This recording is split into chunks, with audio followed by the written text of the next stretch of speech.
Assalamualaikum warahmatullahi wabarakatuh. Salam sejahtera untuk kita semua. Selamat berjumpa kembali dalam Ujar Umpam Mengajar. Perkenalkan, saya Nubzatul Saniah, dosen program studi Ekonomi Syariah S1 Fakultas Agama Islam Universitas Pamulang yang akan menemani teman-teman dalam membahas dan mendalami mata kuliah kewirausahaan, khususnya kewirausahaan dalam Islam. Materi yang akan dibahas kali ini yaitu konsep ekonomi dalam Islam, dasar hukum wirausaha, aspek usaha dalam Islam, modal usaha dan langkah-langkah dalam usaha. Materi ini akan disajikan selama 30 menit ke depan. Jadi jangan sampai terlewatkan ya. Tonton terus di Sasmita Jaya TV, berbagi untuk negeri.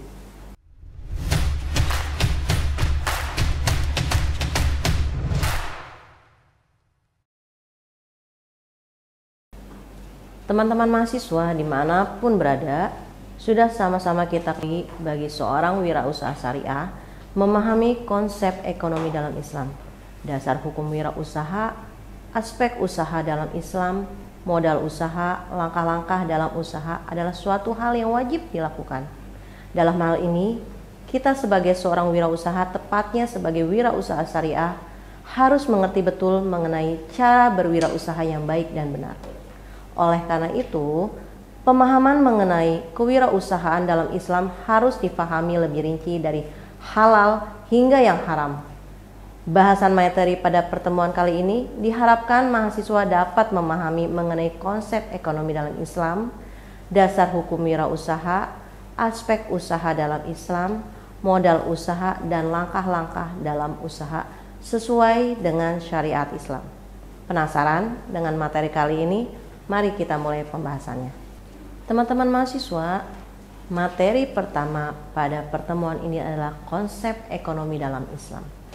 Konsep ekonomi Islam mengacu pada prinsip syariah yang menjadi pedoman masyarakat muslim, sehingga setiap aktivitas manusia termasuk di dalamnya adalah kebijakan ekonomi dan pembangunan, serta aktivitas ekonomi syariah sudah semestinya merujuk kepada hukum Islam, yaitu Al-Quran, hadis, ijma, dan qiyas.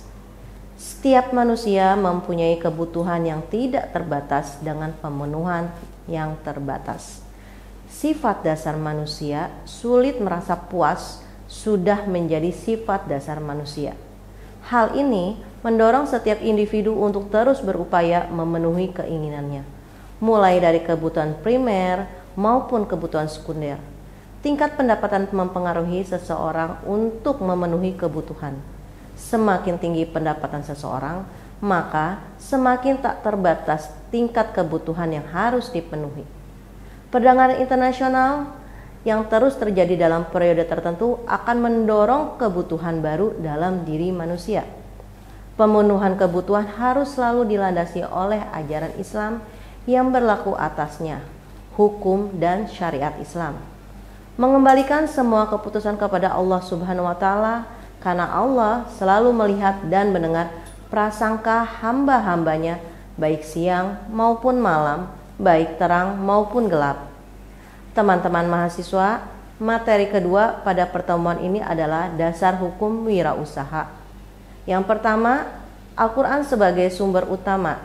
Islam mengatur tata cara etika bisnis yang ideal sehingga tidak merugikan salah satu pihak ataupun bagi keduanya, yang mana dalam hal ini Islam selalu mengedepankan prinsip keadilan dan keseimbangan hak dan kewajiban dalam setiap kegiatan bisnis dengan berpedoman pada surat Al-Baqarah ayat 188 yang menyebutkan, dan janganlah sebagian kamu memakan harta sebagian yang lain di antara kamu dengan jalan yang batil.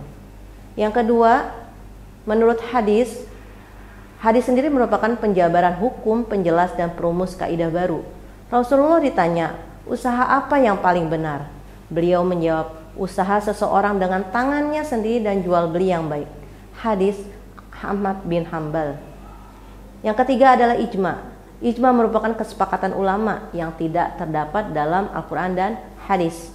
Yang keempat, qiyas, yaitu mempersamakan hukum suatu masalah karena ada persamaan ilat. Teman-teman mahasiswa, Materi ketiga pada pertemuan ini adalah aspek usaha dalam Islam. Yang pertama, pandangan Islam atas usaha yang dilakukan.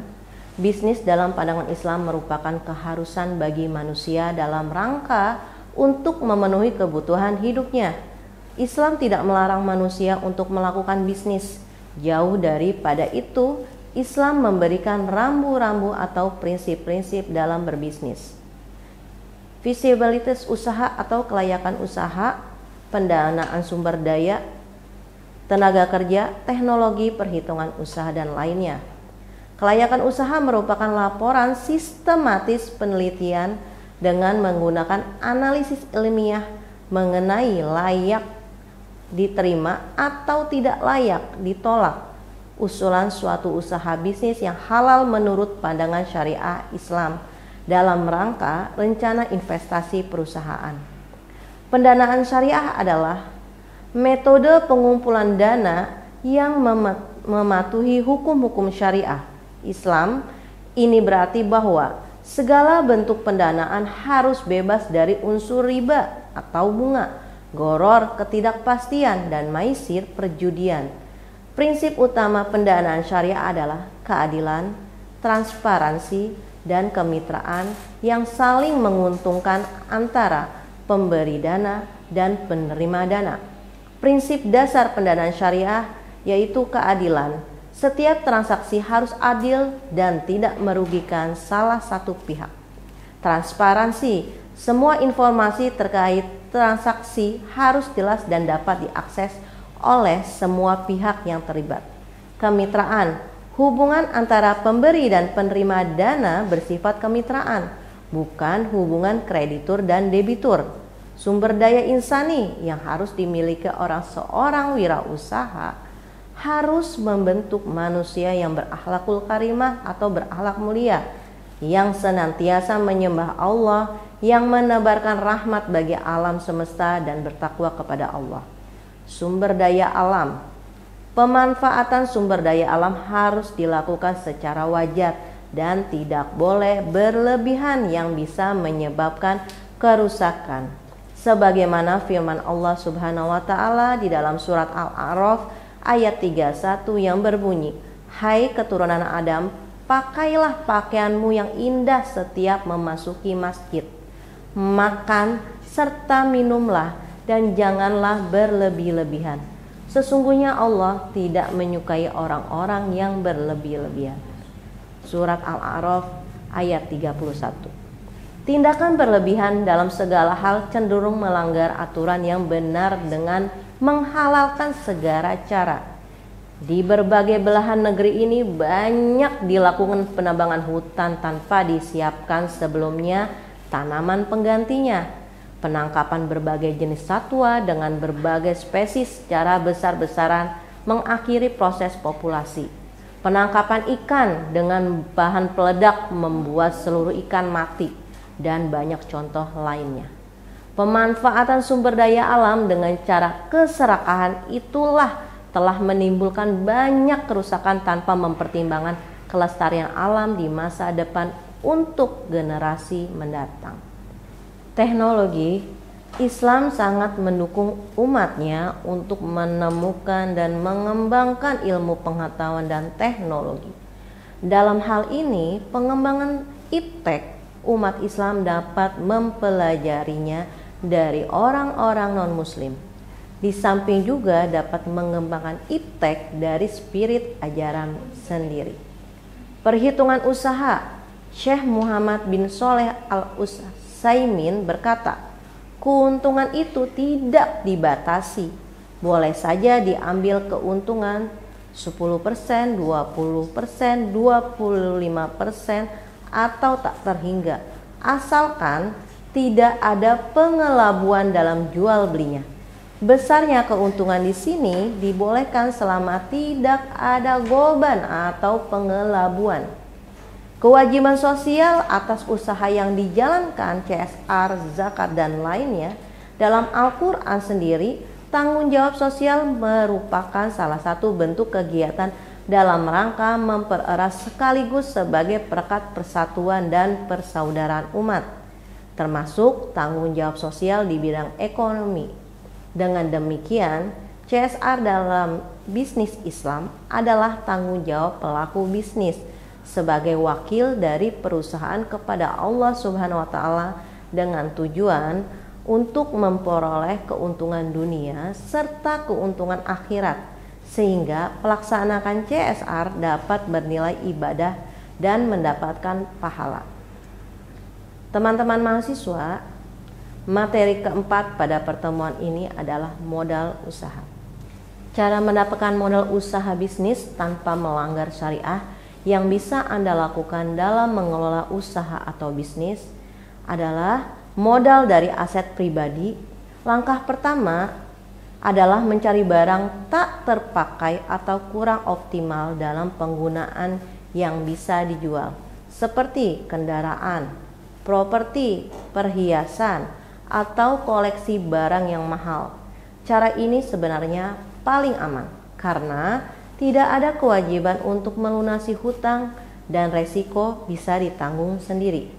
Jika bisnis Anda mengalami kerugian, maka tidak ada beban untuk melunasi hutang.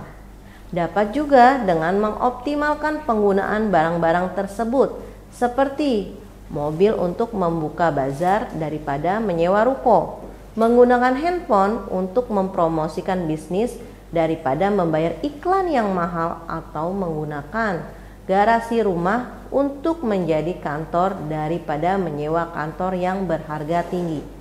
Bukankah banyak perusahaan besar yang mendunia saat ini ternyata dimulai dari garasi rumah yang tidak terpakai? Modal dari keluarga atau teman dekat selanjutnya yang bisa Anda lakukan adalah meminjam dari anggota keluarga, saudara, atau teman dekat yang mampu. Untuk menghindari riba, buatlah kesepakatan terlebih dahulu mengenai jumlah pinjaman, proses pelunasan, dan lainnya. Walaupun saudara atau teman dekat, maka Anda tetap memiliki tanggung jawab untuk melunasinya. Hal ini dapat juga berupa akad yang berbentuk syirkah. Sebagai contoh, Anda menjadi pengelola dan saudara menjadi pemodal. Namun semua akad harus dituliskan di atas hitam dan putih sebagai bagian dari syariah dalam bermuamalah. Modal dari lembaga keuangan syariah saat ini banyak bermunculan berbagai lembaga keuangan syariah yang memiliki produk syariah yang didasarkan pada sistem kemitraan bagi hasil dan risiko, sehingga risiko kegagalan ditanggung bersama. Jika uang pinjaman tidak bisa dikembalikan dengan tepat waktu, maka Anda dan pihak bank bisa mencari solusi terbaiknya. Pelajari dan pahami berbagai akad di dalamnya agar tidak terjebak pada pelanggaran syariah. Hal ini dapat ditanyakan langsung pada praktisi muamalah syariah. Apakah terdapat pelanggaran dalam syariah? Modal dari wakaf organisasi. Sejumlah organisasi memiliki program sosial dengan konsep wakaf yang mendukung pengembangan UMKM agar bisa bersaing. Sumber modal usaha dari wakaf organisasi tentunya bebas dari riba. Ada berbagai macam akad dan cicilannya disepakati tanpa adanya bunga. Modal dari investor. Masyarakat umum menemukan seseorang investor atau yang ingin menitipkan modalnya memang tidak mudah. Namun tak ada salahnya mencoba cara ini. Anda bisa menjelaskan secara detail dengan tujuan yang jelas. Namun, buatlah kesepakatan tanpa ada unsur riba ketika ada investor yang ingin menitipkan modalnya. Teman-teman mahasiswa, materi kelima pada pertemuan ini adalah langkah-langkah dalam usaha. Ada 8 cara berdagang dalam Islam yang sebaiknya kita ketahui agar usaha yang kita tekuni senantiasa diberi keberkahan oleh Allah Subhanahu wa taala. Yang pertama, niatkan karena Allah. Selain niat untuk mencari rezeki, Pastikan niat berdagang dalam Islam yang Anda miliki semata-mata karena Allah Subhanahu wa Ta'ala. Dengan diniatkan karena Allah, kita akan senantiasa terhindar dari keserakahan dan hal buruk lainnya. Selain itu, berdagang dengan niat karena Allah dapat menjadikan segala bentuk transaksi yang ada menjadi amal ibadah dan mendapatkan ridhonya. Yang kedua, tanamkan sifat jujur. Usahakan untuk selalu bersikap jujur dan transparan saat berdagang. Berdagang dalam Islam harus dilakukan secara jujur dan menghindari praktik-praktik yang tidak semestinya dilakukan. Jujur merupakan salah satu sifat Nabi Muhammad, yakni shidik. Salah satu perilaku jujur dalam berdagang adalah dengan tidak melebihkan hasil timbangan yang ada serta tidak berbohong atas kondisi barang yang dijual. Jual barang halal dengan kualitas baik sesuai dengan prinsip hukum Islam.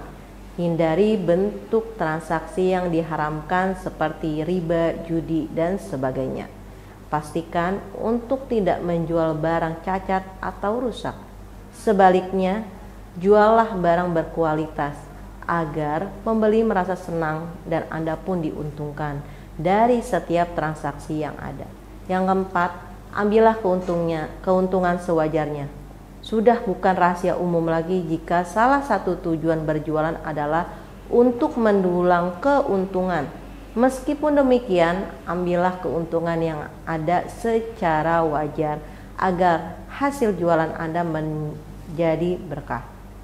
Cara mengambil keuntungan yang bijak adalah dengan memperhitungkan biaya dari segi produksi, bahan baku, pemasaran, dan lain sebagainya. Dengan Anda mengambil keuntungan yang wajar, pembeli juga akan merasa puas untuk berbelanja di Anda. Yang kelima, bersikap ramah dan sopan kepada pembeli. Cara berdagang Islam berikutnya yaitu dengan mengedepankan pelayanan yang baik, seperti bersikap ramah dan sopan terhadap para pembeli. Salah satu contohnya yaitu dengan tidak membeda-bedakan pembeli berdasarkan gender, status sosial, ataupun jumlah barang yang dibeli. Usahakan untuk tetap memberikan pelayanan yang baik dan sama. Di sisi lain, pelayanan yang ramah dan sopan dapat membuat pembeli merasa nyaman dan puas untuk membeli di tempat Anda. Sikap ramah dan sopan turut membuat pelanggan merasa dihargai. Yang keenam, bersaing secara sehat. Dalam berdagang, persaingan adalah sesuatu yang sangat wajar. Adapun demikian, pastikan untuk bersaing secara sehat. Beberapa cara yang bisa Anda lakukan untuk bersaing secara sehat adalah dengan memberikan kualitas pelayanan yang baik, menjual barang berkualitas dengan harga yang bersaing, dan menerapkan strategi pemasaran yang tepat. Singkatnya, kedepankan pelayanan dan kualitas. Yang ketujuh, gunakan strategi pemasaran. Berdagang sudah seyogyanya dibarengi dengan penggunaan strategi pemasaran yang menyasar lebih banyak pelanggan sesuai target pasar yang sudah ditetapkan. Selain itu, berpikirlah secara kreatif dan inovatif untuk menyesuaikan pemasaran yang ada dengan perkembangan zaman masa kini. Jika sudah begini, bukan tidak mungkin usaha yang Anda miliki mampu berjalan dengan baik. Yang kedelapan, terus berusaha, pantang menyerah. Allah Subhanahu wa Ta'ala senantiasa memerintahkan kita untuk tidak mudah berputus asa dan senantiasa berikhtiar dalam setiap langkahnya, sebagaimana yang disebutkan dalam Al-Quran. Dan jangan kamu berputus asa dari rahmat Allah. Sesungguhnya yang berputus asa dari rahmat Allah hanyalah kaum yang kafir. Surat Yusuf ayat 87. Oleh karenanya, teruslah berusaha dan jangan mudah menyerah terhadap berbagai rintangan yang ada di hadapan kita. Karena sesungguhnya Allah tidak akan menguji hambanya di luar batas kemampuannya.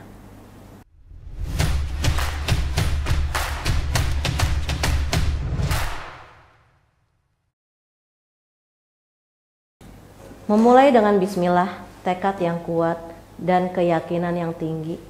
Action, mulailah bertindak dengan perencanaan yang baik. Action, bertindaklah dengan manajemen yang baik. Action, jalankan usaha dengan pengawasan yang baik. Action, akhiri segala sesuatu dengan mengucap syukur.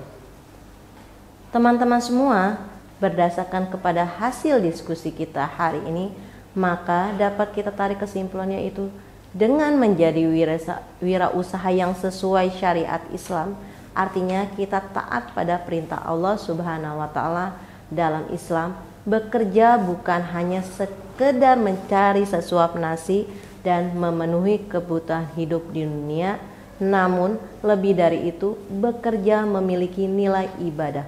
Hablum minan nas anfa'uhum linnas. Alhamdulillah, materi pada pertemuan ini telah kita pelajari bersama-sama. Semoga materi ini dapat bermanfaat bagi kita semua. Terima kasih bagi semua yang sudah mengikuti materi hari ini. Kurang lebihnya saya mohon maaf. Terima kasih. Wassalamualaikum warahmatullahi wabarakatuh.